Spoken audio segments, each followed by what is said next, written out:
This painting is a symphony. It is a new reality. And it was invented by a man who, at age 30, had a brilliant legal career mapped out ahead of him. Wassily Kandinsky was a promising law lecturer with a prestigious professorship on the table. Until he saw Claude Monet's painting, Haystacks at Giverny. More on that later in this video. That moment made him end his career, and it changed the course of art forever. This is the story of how a man of law threw away his future to invent a reality that no one else could see. In the late 19th century, Wassily Kandinsky was the very picture of success. Kandinsky was born in Moscow in 1866. He was incredibly disciplined, seen as very brilliant. He studied law and economics at the prestigious University of Moscow, and by his late 20s, he'd secured a comfortable position as a lecturer at the university. His path was set, a stable, respected, and predictable life in academia. Art was part of his life, sure, but more like a gentleman's hobby, a pleasant diversion. His parents had encouraged a love of music in him from a young age, and he learned to play the cello and piano. He was even fascinated by the folk art he saw on research trips for the university. These were just footnotes in a life dedicated to the logical, structured world of law. He was building a life based on rules and evidence. It was a world where everything had a logical explanation. But underneath this stable exterior, something else was brewing. Kandinsky had a rare neurological trait called synesthesia, where the senses get their wires crossed. For him, sounds had colors, and colors had sounds. As a child, he remembered hearing a strange hissing noise when he mixed colors in his paint box. This was a private, confusing part of his world, a weird counterpoint to his very logical career. His life was a portrait of conventional success, a world of black and white certainties. But it was a world about to be shattered by a blast of color. In 1896, two completely separate experiences collided to derail Kandinsky's entire life. The first was an art exhibition in Moscow showing the French Impressionists. One painting stopped him in his tracks, Claude Monet's Haystacks. He just stared at it, totally baffled. He couldn't really make out the subject. If it wasn't for the catalogue, he wouldn't have known what he was looking at. Part of him was annoyed. He felt the artist had no right to paint so indistinctly. But another part of him was completely absorbed by it. The colors, the light, the raw feeling of the scene, it was powerful, and it burned itself into his memory. He later wrote that the painting made him realize the object itself wasn't the most important part. For the first time, he understood that a painting's true subject could be the painting itself. The second event was an opera. At the Bolshoi Theatre, Kandinsky saw a performance of Richard Wagner's Lohengrin. As the music soared, something incredible happened. In his words, "I saw all my colors in my mind. They stood before my eyes. Wild, almost crazy lines were sketched in front of me. The violins, the basses, the horns, they created images in his mind. It was his synesthesia, responding in full force." Music wasn't something he heard, it was something he saw. These two moments were the deciding factors. The Monet painting asked the question, what if art could be freed from simply copying reality? The Wagner opera gave him the answer. It could become like music, a direct line to human emotion, a spiritual experience told through color and line. So, at age 30, with a guaranteed future in law, Wassily Kandinsky made a wild decision. He quit. He turned down the professorship, left Russia, and moved to Munich, a hub for rebellious artists, to learn how to paint from scratch. Munich in the late 1890s was a hotbed of artistic revolution, but for Kandinsky, it was mostly a period of intense struggle. He enrolled in art school, but he was starting from square one, learning the fundamentals while wrestling with these huge ideas in his head. His early work shows him trying on different styles, influenced by the Impressionists and the strong colors of Russian folk art. He even co-founded an artists group called Phalanx to push back against the stuffy art establishment, and met the painter Gabriele Munter, who would become his partner for over a decade. Still, he hadn't found what he was looking for. He was on a quest to paint the spiritual, to make art that could be felt as deeply as music. He believed colors had their own emotional and spiritual weight.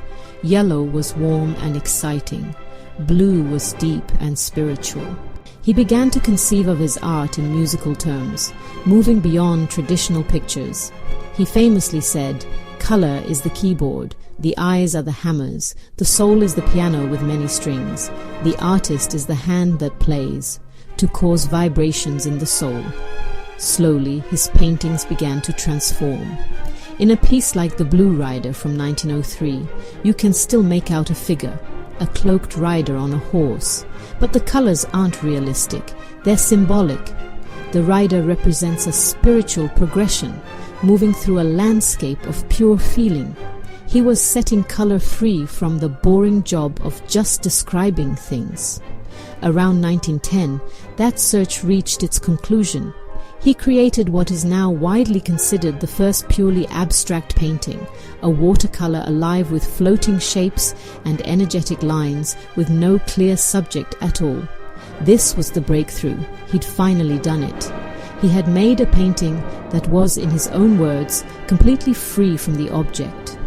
Kandinsky knew this was too big a mission to take on alone. He needed allies, fellow travelers who also believed art was in desperate need of a spiritual reboot. In 1911, he found one in a German painter named Franz Marc. Together they started one of the most influential artist groups of the 20th century, Der Blaue Reiter, or the Blue Rider. The name came from Kandinsky's 1903 painting and their shared idea that blue was the most spiritual color and that a rider symbolized moving beyond the material world.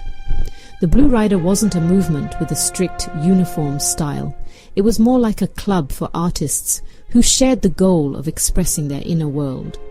The group brought together artists like Paul Klee, August Macke, Gabriele Munter, and Alexei von Jawlensky. They rejected old-school academic art. Instead, they found inspiration in things they felt were more authentic and spiritual, like folk art, children's drawings, and medieval sculpture. In 1912, they published The Blue Rider Almanac, a groundbreaking book that laid out their vision with essays and art. It went beyond painting to include music and theater, arguing for a grand fusion of all the arts to elevate the human spirit. The group held 2 huge exhibitions that shocked the public with their radical work.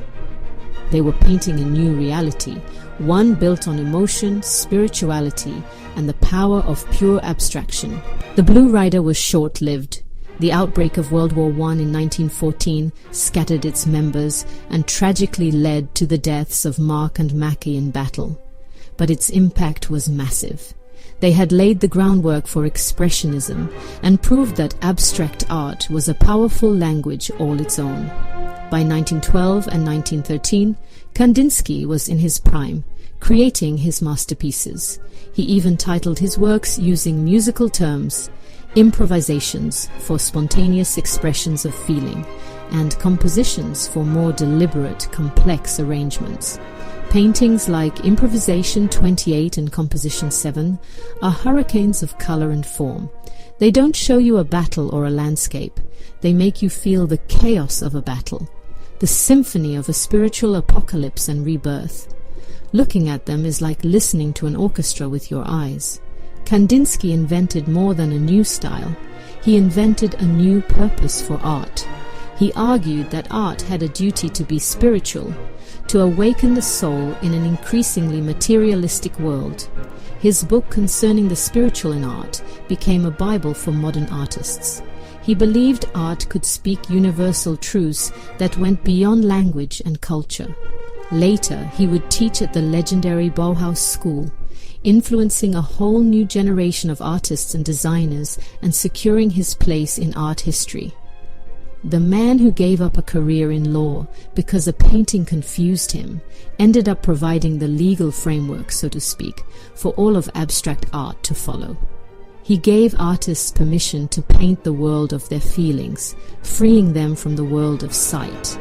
His radical decision at age 30 changed his own life and fundamentally changed ours, proving that a painting could be more than a picture of the world. It could be a world in itself. Kandinsky's path was more than a career change. It was a spiritual quest. He saw a world of inner feeling that no one had ever painted, and he spent his life inventing a language to show it to the rest of us. He looked at a haystack and saw the future. He listened to an opera and saw a new reality. And in doing so, he taught the world to see and to feel in a completely new way. Don't forget to subscribe for more stories about the rebels and visionaries who changed our world. Thank you for watching.